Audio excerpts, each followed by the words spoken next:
Namaste. Group hug. Come sit on my couch. We're today joined by Bart Deconinck. He is the executive chairman of the ZEDRA Group. But in fact, you are a dynasty of trusts in your past, aren't you, Bart? So we'll come on to that a bit later. Are you based in Monaco? I wasn't quite sure. I'm actually based in Monaco, indeed. So we've been now here in, I think we're starting week 8 today, actually, of the lockdown in Monte Carlo here. So we're starting our eighth week, yeah. Interesting. We'll come on to that later, but I think clearly the 8 weeks is starting to be a bit of a 7-year itch, isn't it? People are kind of quite keen to know an end date. Yeah, but if things go well, nobody got killed yet here. Sometimes there's some glasses flying through the room, but otherwise no accidents yet. Yeah, okay, well that sounds good. So we go through a few segments here just to have a chat, keep people sane. So hashtag keep people sane and keep people positive. That's the message that we have today. So the first category we have, or segment, is called Until Tomorrow. And I know you're a big social media person, so possibly you saw this. And it's about posting something that's a bit embarrassing, and then you're allowed to take it down 24 hours later. So I know we had a look at some pics that you've sent over to us, and we've got a pic of you lying on the couch with your dog. So talk us through that one. Yeah, that's a picture that has been taken last week by Amelie, my little daughter. And actually, I find sort of constantly working from home, and it's not the first time I fell asleep during the course of the afternoon. I'm sort of sitting in my couch with my computer, doing some phone calls, and at that moment I was falling asleep with the dog next to me whilst I was working, and my daughter found it funny to make a picture of that. Honestly, your biorhythm with being always in the same place changes a lot. You know, I get up very early compared to the past where I was, you couldn't get me out of bed. Now I'm up early, up and running, but I get a bit tired by 3-4 o'clock in the afternoon. We're completely the same here. And I was saying to one of my girlfriends walking in the park that it's like we're going to come back to Spanish siestas, aren't we? We're all going to be like, oh, well, we did enough work by 1 o'clock. We're like, oh, I need to have a little nap for about 3 hours. And I'll see you maybe at 5 o'clock for an hour's work. And I think actually the French and the Spanish, who will obviously hate me for that as a stereotype, kind of had that life before, didn't they? So maybe it's but why not? Well, I guess in Madrid, in these places, still the place. I don't think in Barcelona, where they tend to work a little bit harder, and now I'm going to get killed by some of my Spanish friends. But in certain places in Spain, it's still the case. But I tend, because you don't have to move around, so you get up, you start working, in my case, 4 to 8, and until, you go on and on, it's 1 o'clock, it's 1:30. You've been constantly on a screen, because that's what I do. I have to interact with people. We keep the thing going. We motivate. We do a lot of stuff to keep our people going. We check in every day with the senior team, but it's tiresome. I have to admit it. And it's mentally exhausting, isn't it? Actually, doing these Zoom chats. Like a few people have emailed and just said they're absolutely exhausted of concentrating for an hour on different segments of the screen. So a couple of other pics we have in this segment. We've got you with the El Patron, I think is the boss hat on. And is the black and white picture a picture of you as a child? Because I know one of your children looks a bit like that, so I wasn't too sure. Well, so about the picture, the black and white picture, I honestly, I haven't any picture as a child here. They're in my other house in Geneva. So I basically, and everybody's saying that my number 2 looks a lot like me. So I made it black and white, but you look through it. I wanted just to trick you. I know. I thought, I've seen your children too much on Instagram. I thought that's definitely one of your sons. So you didn't trick me on that one. I got that one. But then, so tell us about the hat with the El Patron. Well, El Patron, we were in Saint-Tropez. It was last year in August on the beach, and they were making these caps. And my wife found it very funny to make a cap like that for me with El Patron, meaning the boss, And You know you are the boss. and actually, we did a Mexican night. So you have to do stuff to keep yourself going. So we did a Mexican night with the family last week. My son made the tacos, I made the margaritas, and I wore the cap the whole evening. So we had a bit of that ambiance going on, Yeah. and we're big fans of Narcos Mexico and El Chapo. So it also refers a bit to that El Patron.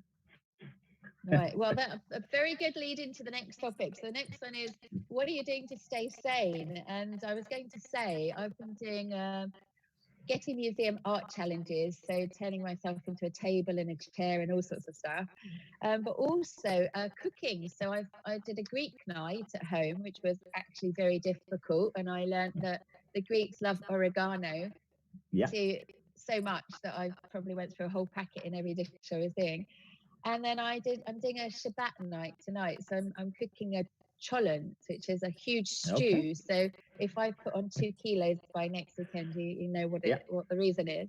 But I've got some pictures of you. One looks like it's your feet on a boat, and another one looks like you've got boats in the background. So are you able to sail? Is that what you're saying? Is you're staying sane? So yeah, we actually love the water, and yeah. So the moment we can, we go out on the water. And We there's no actually restrictions for that right now. well, no, there is. We cannot get out. You cannot get out here, or you cannot get in. That's the big problem. So in normal times, I would say being on the water is one of our favorite pastimes. And now, what do you do now? Well, I think the second picture of myself with the boat in the background is like me having a stroll here around the harbor. And I wish I was sailing. Yeah, I yeah, thought so. Yeah. and then what when this all started, we've ordered a bicycle, like a home trainer, from Amazon. It was quickly delivered. It was before the French shut down all Amazon stores. So it was delivered. So we have on the other terrace, I have a home trainer. So that's how I keep myself a bit fit. Good. And otherwise, the cooking indeed. So I'm actually gonna give a cooking lesson next Thursday for the ZEDRA staff, together with the renowned Michelin star Belgian chef Wim van Oh, Damme, and nice. together we're gonna do through Instagram Live. We're gonna do cooking lesson. Maybe you should also check in. Very impressive. Yeah, well, send Yeah, me a link and I definitely will check yeah, in because I yeah. appear to be able to cook now. Mhm. And then, so moving on to working from home, I saw the Zoom picture and you've got CNBC going on there. But I mean, how are you dealing with adversity and what are you saying to your clients? I mean, dealing with this time of lockdown, I mean, you would be seen as a leader and like a person who has to keep everyone steady and calm. Workforce, I can't remember how many staff you've got, but you've got Yeah, a we number have of clients as well. 500, so around 500. I think it's going extremely well, in the sense that um, I have the feeling that our companies like coming together now, that we are now building like a culture A where we were community, struggling a yeah. bit in the past, because obviously or the heritage of the company is obviously, it is coming from a Barclays heritage with an add-on acquisitions. And I have the impression that now in these times we're really coming together as company. I think we've acted very fast. We saw this coming, this whole thing from Asia, because we have offices in Singapore and Hong Kong. So we are very well prepared. But the technical aspect is only the one thing. So we went from 15 offices to 500 like in a week and a half, when this rollout of lockdowns came through sort of uh, Europe and then into the UK and the islands. But it's also keeping everybody motivated and happy. So we do a lot of stuff like online social events. We do a quiz on Friday afternoon. We do the work from home picture of the week. We now do the cooking lesson next week. We're working together with the World Heartbeat Foundation with some talented musicians who are putting something together for us at this time. And what I've also learned, and this is very important, normally people get annoyed if you give them too much guidance, instructions, or follow up. Now, if in a virtual world, people really want guidance, checking in, Oh, a talk, feedback, and so on. So it's like totally the opposite of in the real world. Yeah. So you cannot over communicate today. You cannot over communicate. That would be And my message, honestly. and so CNBC, so you're still looking at the markets, and what's the reason for that?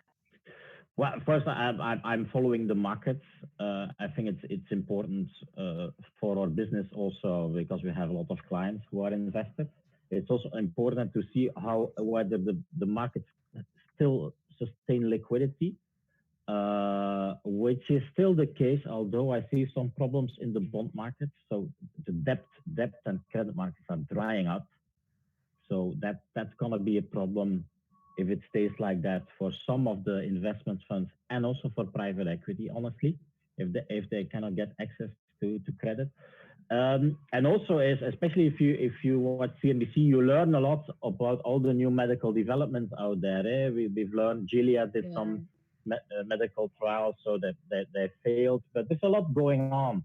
There's really a lot going on in terms of that's why capitalism works. In effect, all these medical companies are now rushing to create a vaccine, are rushing to invent medicines that can not stop the virus, but at least to put a brake on it.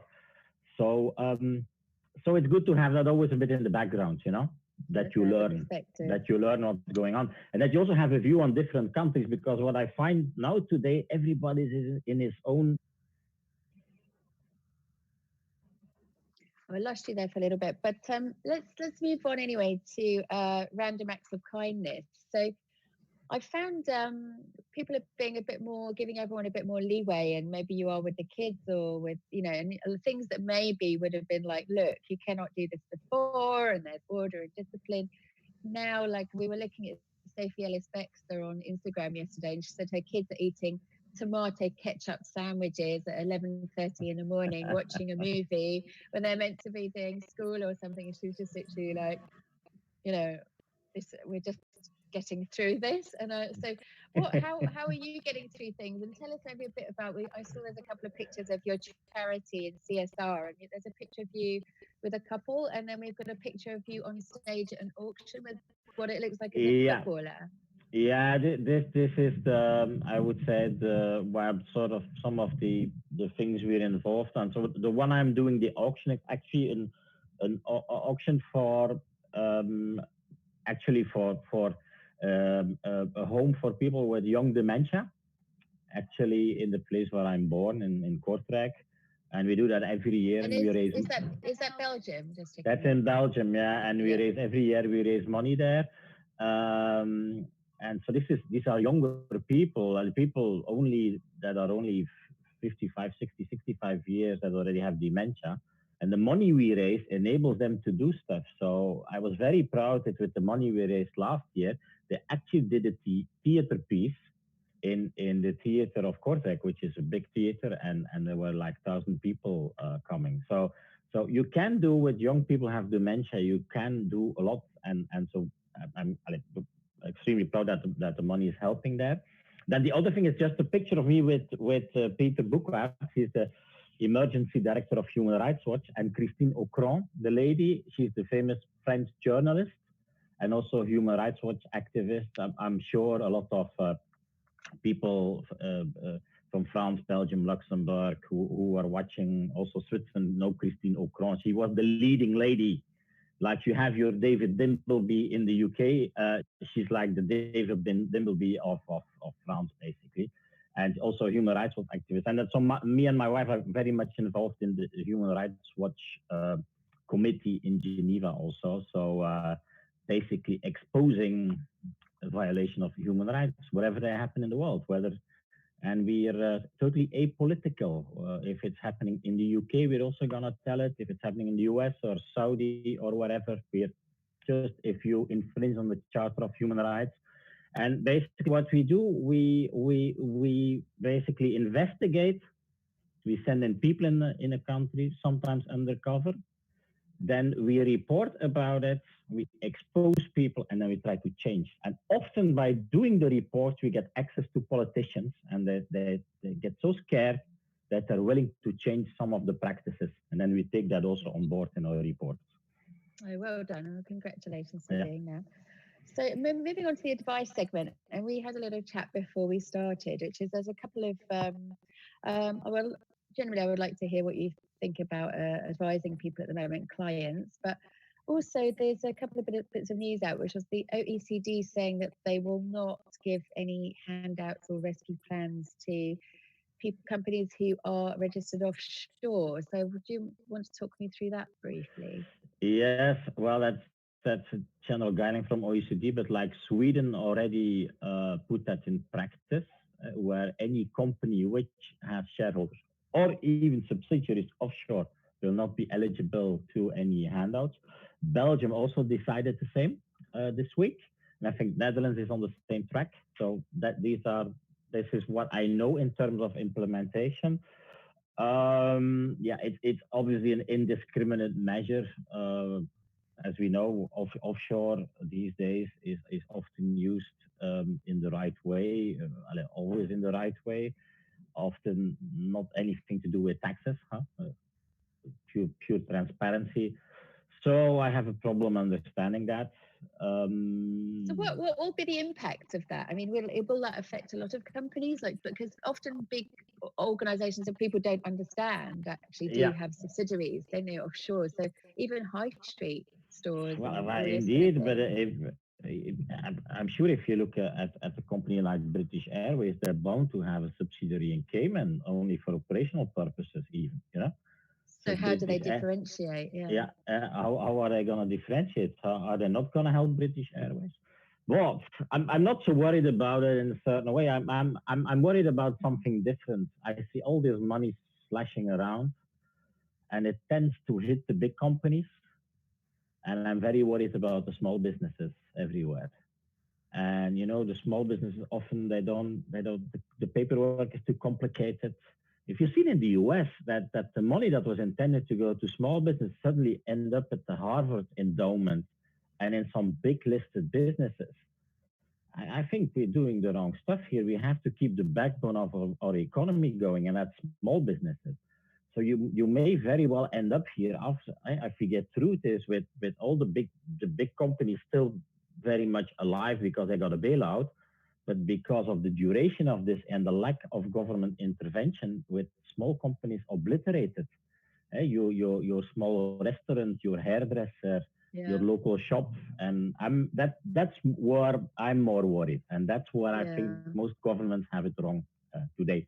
Well, I would say, with the exception of the Swiss, because the Swiss have in Switzerland you get three months of working capital up to 500,000 Swiss francs without any credit application. You just fill in a simple form. In 3 days, it's on your account. But I haven't Oh, seen that yeah. in That's any good to other know. countries in the world yet. Oh, well, it's sometimes when there's a model, it allows others to have a look and copy it, doesn't Yeah, it? So indeed. let's see what happens. But I know I agree with you. It all looks incredibly difficult to access Yeah. a lot of it. And what about this? We had a quick look at the AGA post on LinkedIn, but I think we've decided it's more for companies. But they posted about private foundations or private trust companies, Trust. was it? Yeah. Yeah, they were talking about liquidation and bankruptcy of trust companies. Obviously, cannot bankrupt, but they can get liquidated. And I think they're writing this article because what we've seen with some of our clients is margin calls. You know, they've heavily invested in the stock exchange with leverage, with loans. And at a certain moment when the market went down, well, we're now already 20% above the bottom, but then they were squeezed out and at the lowest prices, and that suddenly you have more loans than assets. And I think then the question is, what are you gonna do with a trust that suddenly you have to liquidate, and there is yeah, there are no assets, there is a negative. So I think that's sort of the background of their article. I haven't read it in full, but certainly Yeah. worthwhile to have a look at it. Yeah, I guess we're just flagging that up right now. So passions. So we've got a lot of pictures for your passions, which is very cool. And I know Jazz, from following you on Instagram, is one of your big passions. We've got an amazing picture of, I think it's one of the jazz musicians. Who's that? Oh yeah, I think that's where that's Quincy Jones. You see that? So Oh, it's Quincy Jones. yeah, Okay. it was actually a good friend, and the picture is me introducing Tamino, which is a, a fantastic Belgian singer, very talented. Has been yeah number 1 in the chart a couple of times, and me introducing him to Quincy Jones, and the guy was like, this was like his Tamino is 20 years old and Quincy's His dream, yeah. 84, you know, and Tamino was like, this is my god, and I dragged them literally, I dragged them to see Quincy, you know, and we meet Quincy every year at Montreux Jazz. He's there for 2 weeks. It's such a kind person, you know, incredible. My daughter, my kids love him, and he's always there for you, and still going very strong. And so, me and my wife are also involved in the Montreux Jazz Foundation, which is next to the Montreux Jazz Festival, but it's obviously interlinked. And what we do there is basically we're helping talented musicians from a poor background or an unprivileged background or with problems at home. Also, we are helping them to grow. So that's why we have the Jazz Academy every year. And so the passion is the music, and from that passion, then you also step into like helping people, musicians, to get further in life. Because, and especially jazz, you know, you will not find every big jazz artist, whether it's from Quincy Jones, you can see his story on Netflix, Quincy the movie, Miles Davis, you name it, they all come from a very poor background, especially people in jazz. So music really can help people to get out of there and create a perspective in life. So that's why we're so passionate. And then we've got 3 more pictures on passions, which is your family, who I know that you've always got great pictures of your family. It looks like Dragon's Den, and you're standing next to Fernando Botero bronze. So maybe just quickly visit. So the last picture is about art. So difficult subject always art. So we like art, books, music, but also sculptures, pictures. I like Andy Warhol a lot. I've managed to buy 2 of his pieces. But yeah, I like it a lot, but it's difficult sometimes to spend too much money on it, you know. So that's always that tension between the two. And the Botero sculpture you find here in Monaco, just around the corner, there's like in the park, there are lots of Botero sculptures and also other artists just in the park outside. So what's the connection with Botero and Monaco? Is there a connection? There is not. He's Italian. There's not really a connection there. It's just a renowned artist. They just bought it. And then the other picture. Remind me again, because there's one of your family, lots of pictures, which we know, and then there's one of Dragon's Den.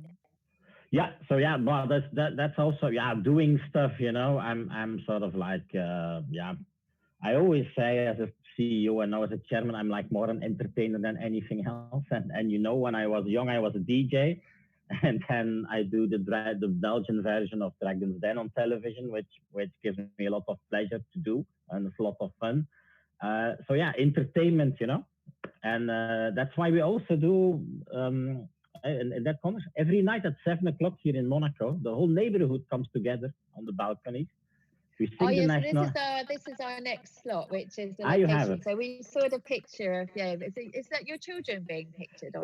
Well, indeed. So it's my little daughter with her girlfriend, the neighbors next door. So and this was like the battle of the buildings, you know. So we do everyone clapping and making noise, and it's coming on television, and then there is a jury is going to decide who's the best. But next to that, every evening at 7:00. Under the leadership of Princess Tiffany, who's our upstairs neighbor, we come outside, we sing the national anthem. But Princess Stephanie is a good singer. She was when she was younger, she was a pop star. Ouragan was her most famous hit. I don't think in the UK, but in France, Belgium, the Netherlands. So she's there, and then we sing the national anthem, and then my daughter, together with the other girl you're seeing on the picture with Marie, they sing a song. for the whole neighborhood. Every Amazing. evening That's so at cool. 2 minutes past 7. It's also live on their Instagram account. And Oh, cool. yesterday it was Stand By Me. Oh, And then we had something the day before was Angel, a French song. So every day something new.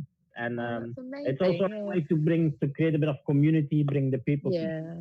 and everybody's out at 7 o'clock in the evening. Oh, that's so cool. It's really nice to hear, isn't it? We're hearing very Yeah, different things as we go around the world and talk to different people. yeah. So, finishing off, I just want to have a look at after COVID. What's your predictions? I'm boring everyone now, but I've said I think people will go a bit crazy for a couple of days partying, but then it will probably get quite austere. You know, people will be a bit like dry January and be a bit like, actually, you know, we've had a bit of an impact. So let's have a think about it. And are we changing how we're working? So Yeah. just checking in with you. What do you think is the post-COVID life that we're running into? Well, I have a bit of different view on it. I don't think there's not really gonna be a pre and post. I think we're gonna have to learn to live with this animal for some time, at least until they find the vaccine. So it's gonna go slower. It's gonna go slow. While I so that's one lesson. We're gonna have to learn with it. So our floor plans will look differently in the office. We will use the handshelves for a long time. We will use the glasses in front of reception for a long while. At the same time, what you see and positive things and digitalization, we all know how to use Zoom now or WebEx or Skype or whatever, you know. We Yes, use it's we, go we on. had we had WebEx in the company from Cisco. Nobody wanted to use it. It was all too complicated. Bomb in no time, 2 weeks, everybody uses it. You know, and we use now e-signatures or e-identification for client identification, where the old complete passport, utility bill, certified. It's all getting digitalized, so that's gonna stay. And It's been then quite interesting with technology, hasn't it? With all this investment into sort of like, for instance, deliveries, hand signatures. But now they're not allowed to do that anymore. So yeah, all of this technology that's been invested in to like be secure, it's almost been like smashed out of the water, hasn't yeah, it? And it's just like, well, it's sort of everyone's having to reimagine their technologies, aren't they, in a way? yeah, contactless. Everything has to become contactless. Then another question: will you need all this office space when you come back? We've now get Right. used to it. I think from what I hear from different people and also big companies, they're ready to smash between 20 and 50% of the square meters they're using today. So that's a big consequence also. And what do you think Um, happens to companies like WeWork? Because that's all been about sitting really close to each other in communities. So there are lots of random people, isn't it? It just looks like a bus model now, doesn't it? it's over. Now, they were already in trouble, obviously, but I think it's they Yeah. have to reinvent themselves, and maybe they're creative. They can come up with something. But and I think we will get through this. We will get out of it. Human creativity is enormous. So from that point, Yeah. I'm always an optimist. Eh? Yeah. Yeah, I agree. And then I'm always looking to the US. I know it's not the thing to do these days to admire the US, but I admire them. If you see what's already going on there, how they are planning to reopen the economy, thinking about it, all these scientists and medical people looking for cures. So I think a lot of the answers are going to come from the US again, as they always do, honestly. Yeah, I agree with you, and I think they do have something, don't they, which is almost that Palo Alto sundowning economy that just knows how to do business, which actually the rest of the world does do business, but not quite in the same way. So I think you're right, and Yeah. I always keep one eye on them just to see what's going on. Well, that's it, Bart. So I just want to say thank you so much. It's been Well, it's lovely a to check in great with pleasure. you. Lovely to see Yeah, you. Looking great, and Karen. Great, thank great. you, thank you. I dressed up for the cameras. Normally, I do not like these look this good these days. But anyway, we look forward to seeing you when lockdown is over. And namaste. Group hug to you and your family. And we look forward to seeing you again soon. Yeah. So, Thank you for bye having for me. See now. you soon. No, great pleasure. Great pleasure.